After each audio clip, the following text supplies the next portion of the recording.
talk about your decision to go with Jamie Gillan especially?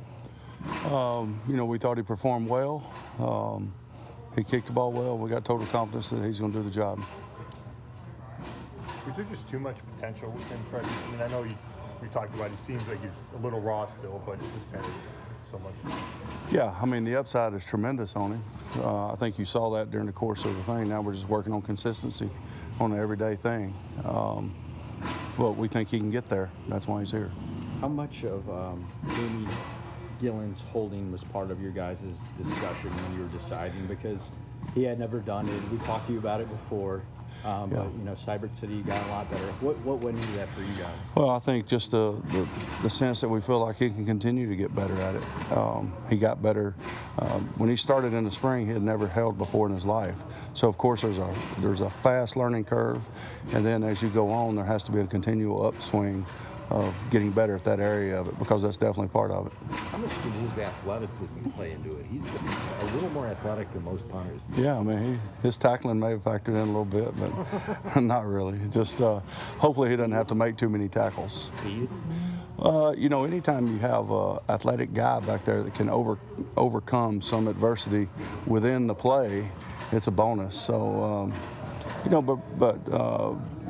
all those guys are pretty athletic, I think. So maybe except our kicker. I don't know how athletic he is, but. Speaking of your kicker, what do you think clicked for Austin there the second half? I mean, we kept pestering you with questions about him, all along, and then it just seemed like the light bulb went off. Here's the thing about kickers. I put them in the same category with every other player. They have to have a short memory, all right? And once he decided it's just about the next kick, it wasn't about the past one. None of those affected the next one. And I think maybe at some point there he was letting that happen. So you've got to put it in the rearview mirror and just move on. And it's just like a quarterback. I want a quarterback that messes something up and he's going to move on to the next play and make that same decision and just do it a little better. As long as it wasn't a bad decision, that's the way you should approach things. Freddie? Pretty intrigued by Braxton Miller and the short time that he was here. Was that some of a difficult decision, and what was the thing?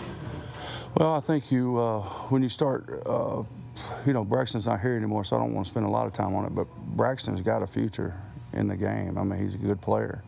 It's just you have to make tough decisions, and it may not be the best spot for us right now, and that's what basically we decided. But even though the initial 53 guys, you're still looking at everybody around the league. I've said that before. You're looking at everybody's practice squads, everybody's guys that they've waived.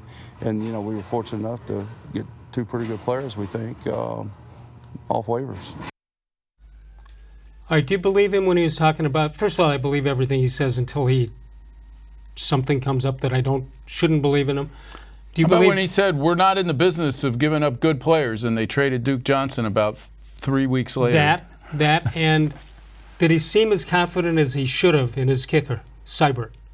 No, listen, he's going to have to say that he feels good about him, right? But I think the guy made the team in part because he was drafted. Yeah, I think that's exactly why. I mean, he did come back in camp and had a better second half of camp than he did first half. And Joseph had a chance to kick well enough. We'll know whether this is a new era of Browns football in the first week, because in the old era, the guy who's never held before in the National Football League muffs a hold. The guy who's a rookie kicker hits the crossbar. That's what would happen to this team in other years. It would. What will the fans say when it's a field goal situation and they decide to not let the field goal kicker kick all day? Yeah, I mean, listen, I do think that they're going to make up for some of the maybe the inexperience at those two positions with a more aggressive attitude on offense. Let's take a look at... I would think that you're going to see him go for it on fourth down, just like he did last year's offensive coordinator. What, because he thinks he can make it and he's not totally sold on the kicker? Yeah, if it's a question of a 50-yard field goal or a 48-yard field goal, they're going for it if it's a reasonable distance. Yeah, because if you don't make it, you're giving them better field position than you had.